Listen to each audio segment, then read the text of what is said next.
تو امریکی صدر ڈونلڈ ٹرمپ اب سے کچھ دیر پہلے انہوں نے میڈیا سے گفتگو کی اور انہوں نے کہا کہ واضح طور پر کہہ دیا ہے کہ جہازوں پر فیس لگانے کی اجازت بالکل بھی نہیں دی جائے گی اور آبنائے ہرمز کو ایران کو کھولنا ہی ہوگا۔ اسی پر بات کرتے ہیں، ڈاکٹر مریم فاطمہ ہمیں جوائن کر چکی ہیں۔ ڈاکٹر صاحبہ بہت شکریہ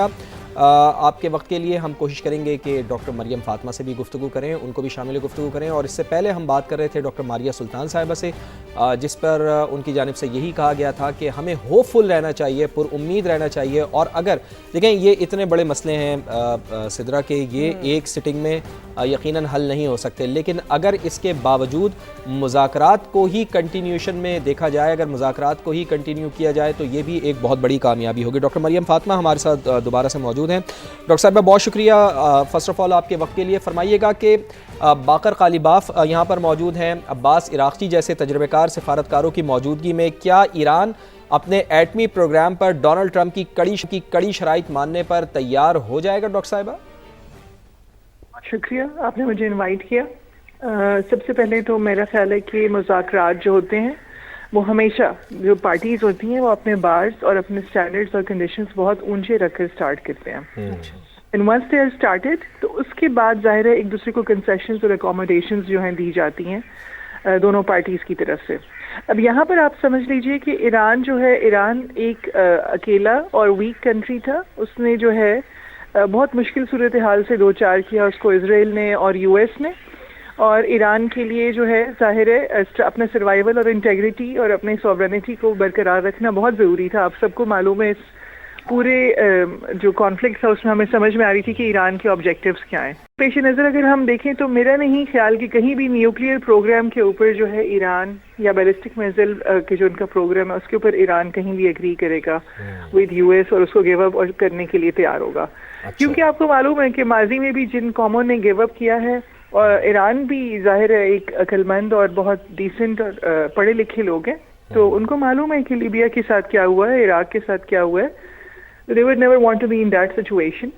لیکن ڈاکٹر صاحبہ ایران تو یہ کہہ بھی رہا ہے نا کہ وہ ایٹمی پروگرام چھوڑنے کے لیے تیار ہے، لیکن جتنی کوانٹٹی ان کو انریچمنٹ کے لیے چاہیے بس وہ اتنی وہاں اپنے پاس سٹور کرنا چاہتے ہیں، اس کنڈیشن پہ وہ بات کر رہا ہے۔ اچھا، اس میں نا آپ نے تھوڑا سا ایک بات مد نظر رکھنی ہے،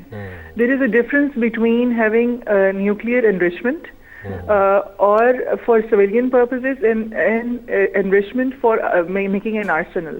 تو آرسنل کے اوپر تو امام خامنہ صاحب کا فتویٰ ہے 2003-4 کے اندر کہ they will never want to get an arsenal، کیونکہ وہ اس کو ان ہیومن سمجھتے ہیں، یہ ایک انسانیت کے اس کا استعمال انسانیت کے خلاف ہے۔ تو اس ساری صورتحال کے پیش نظر آپ دیکھیں انہوں نے ایک آئیڈیولوجیکل سٹینڈ لیا ہوا ہے کہ آرسنلز نہیں ہوں گے،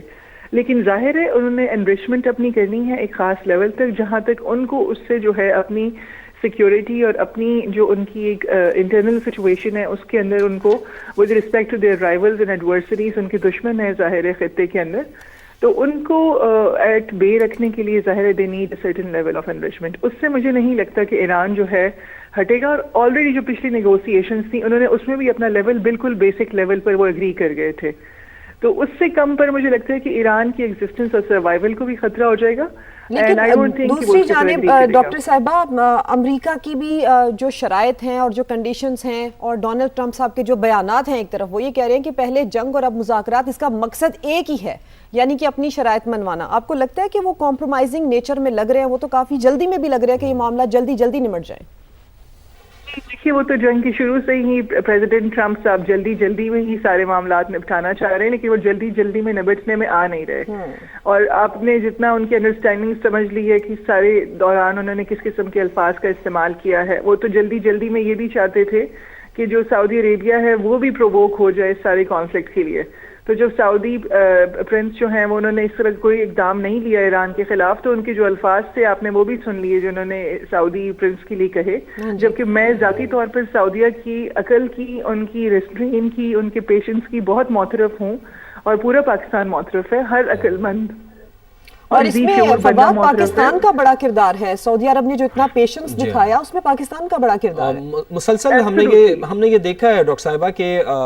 فیلڈ مارشل سید عاصم منیر صاحب اور اس کے ساتھ ساتھ میاں شہباز شریف متعدد بار انہوں نے سعودی عرب کا دورہ کیا ہے، اور محمد بن سلمان صاحب سے ان کی ملاقاتیں رہی ہیں، تو یعنی یہ بات بالکل درست ہے صدرہ کی کہ بنیادی کردار تو پاکستان کا رہا ہے جس طرح سے سعودی عرب کے ساتھ مل کر انہوں نے اس سارے معاملے کو ہینڈل کیا ہے۔ جی، یہ اب تھوڑا سا بات ایک اور ڈائریکشن میں نکل گئی۔ آپ نے بالکل صحیح کہا کہ پاکستان نے نیٹ سٹیبلائزر کا جو ہے نا ایک کردار نبھایا ہے۔ میں کل رات کو میرا خیال ہے آپ کے ہی چینل پہ کہہ رہی تھی کہ پاکستان نے صرف ایران اور یو ایس کے بیچ میں جنگ نہیں تھوارٹ کی، پاکستان نے مڈل ایسٹ میں خاص طور پہ سعودی عربیہ کے اوپر بھی جو حملے ہو رہے تھے ان کی اسٹریٹجک انرجی ایسٹس پہ ہوئے ہیں، یہ پاکستان نے مسلسل جو ہے تمام پارٹیز کو جو ہے ریسٹرین اور پیشنس شو کرنے کے لیے جو ہے ان کو جو ہے ان کو کنونس کیا ہے، اور وہ کنونس ہوئے بھی ہیں۔ میں کہتی ہوں کہ ایران جو ہے وہ بھی اسی وجہ سے پاکستان کے اوپر ٹرسٹ کر رہا ہے کہ اس وقت اگر ایران کو ریجنل ممالک کی طرف سے حملوں کا سامنا نہیں کرنا پڑا تو وہ صرف اس لیے کہ پاکستان نے سب کو جو ہے ایٹ چیک رکھا اور ایٹ بے رکھا۔ تو جب تک آپ کہہ رہے تھے یو ایس پریزیڈنٹ کی کہ ان کو بہت جلدی ہے، تو ظاہر ہے میرا نہیں خیال کہ یو ایس پریزیڈنٹ اس وقت ایک فرام پوزیشن آف پاور جو ہے وہ اس سارے سٹنگ اور ٹیبل کے اوپر آ رہے ہیں۔ وہ ظاہر ہے ان کو بہت زیادہ ایک لاس ہو گیا ہے فائنینشیل اور اکنامک لاسز کے علاوہ،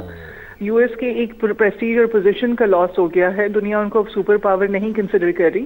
ساتھ ہی جو ان کے ایلائز تھے، ایلائز سارے ان سے شاکی ہیں اس وقت، اور ان سے جو ہے مسلسل، کیونکہ اکنامک کنڈیشنز پوری دنیا کی بہت متاثر ہیں۔ آپ پاکستان کی صورتحال دیکھ لیجئے، تو جو اس کے علاوہ جو انڈسٹریل اکانومیز ہیں جن کی انڈسٹریز بہت زیادہ رن کر رہی ہیں، ان کو آپ دیکھیں جاپان کو، ساؤتھ کوریا کو، انڈیا کو، اس کے علاوہ اور جو یورپ ہے وہ بھی بہت ریلائی کرتا ہے۔ تو ان ساری ملکوں کی جو پرابلمز ہیں اس کو انہینس کرنے میں، ان کو ایگریویٹ کرنے میں ظاہر ہے یو ایس کا ہاتھ اور کردار ان کو نظر آتا ہے۔ تو America is losing many things in this war and gaining nothing. نہ ان کو ریجیم کا فائدہ ہوا چینج کرنے کا، الٹا جو ہے ایک ینگر خامنہ صاحب جو ہیں ہی از ان پاور۔ اسٹریٹ آف ہارمز جو تھا وہ پہلے کھلا تھا، وہ بند ہو گیا ہے۔ اس کے علاوہ آپ یہ دیکھیے کہ جو ایرانین گورنمنٹ تھی ان کو وہ ڈرانا، دھمکانا اور انٹیمیڈیٹ کرنا چاہ رہے تھے، وہ اور جو ہے سامنے نکل کر انہوں نے جو ہے نا ان کے ساتھ ایک ہیڈ آن کولیژن لیا ہوا ہے۔ So America is losing many things and it is not coming to the table with from a position of strength. I think that Iran has a lot to offer as a quid pro quo اور اپنے لیے وہ بات بالکل doctor صاحبہ آپ کی درست ہے کہ ڈونلڈ ٹرمپ صاحب نے بہت زیادہ لوز کیا ہے اس جنگ کے شروع ہونے کے بعد ہی، اور وہ ایک الگ بات ہے کہ جنگ انہوں نے کس کے کہنے پر شروع کی۔ ڈاکٹر مریم فاطمہ بہت بہت شکریہ آپ کے تجزیے کے لیے۔ ڈاکٹر مریم فاطمہ ہمارے ساتھ موجود تھیں اور بات بڑی اہم کر رہی تھیں۔ اب جو آگے ایونٹ آنے ہیں صدرہ وہ بڑے اہم ہیں کہ چائنا کے صدر سے ملاقات ہونی ہے، امریکی صدر ڈونلڈ ٹرمپ کی، اس کے ساتھ ساتھ شہزادہ چارلس سے ان کی ملاقات ہونی ہے، اور سب سے اہم نقطہ یہ ہے کہ امریکہ میں مڈ ٹرم انتخابات ہونے والے ہیں، اور پولیٹیکل پریشر اپنی جگہ، پولیٹیکل پریشر اپنی جگہ ہے۔ تو یہ ایک سارے پریشر ہیں امریکی صدر ڈونلڈ ٹرمپ کے اوپر، اس وجہ سے شاید ان کے ذہن میں بھی ہے کہ جلدی جلدی اس جنگ کو ختم کیا جائے۔ ڈسکشن کریں گے، ایک بریک لے لیتے ہیں ناظرین، بریک کے بعد واپس آتے ہیں۔ ناظرین، ہسٹوریکل ڈے ہے آج، امریکہ اور ایران کے درمیان اعلیٰ سطح کے مذاکرات آج اسلام آباد میں ہوں گے۔ دنیا بھر کی ایسے میں نظریں پاکستان پر ہیں۔ نائب صدر جے ڈی وینس کی قیادت میں امریکی وفد کچھ دیر بعد پہنچے گا، جبکہ اسپیکر باقر کالباف کی قیادت میں ایران کا وفد گزشتہ رات پاکستان پہنچ چکا ہے۔ اسلام آباد کے سما کے نمائندہ ٹکا خان ثانی ہمارے ساتھ موجود ہیں، ان سے مزید بات کر لیتے ہیں۔ ٹکا خان ثانی، آپ بتائیے کہ اس وقت کیا ماحول ہے وفاقی دارالحکومت اسلام آباد میں، اور ایرانی وفد تو پہنچ چکا ہے اسلام آباد، وفاقی دارالحکومت اسلام آباد پہنچ چکا ہے، لیکن اس کے ساتھ ساتھ جو سب سے اہم چیز ہے کہ جے ڈی وینس کی سربراہی میں جو وفد امریکہ کا آنا ہے وہ کب تک پہنچے گا، کیا اطلاعات ہیں، کیا چہ مگوئی ہیں؟ جی بالکل، وفاقی دارالحکومت میں اس وقت مذاکرات کی تیاریاں مکمل ہیں، ریڈ زون کے اندر یہ مذاکرات ہونے جا رہے ہیں، اور اس حوالے سے ساتھ ہی کنونشن سینٹر میں میڈیا سینٹر بنایا گیا ہے، جس میں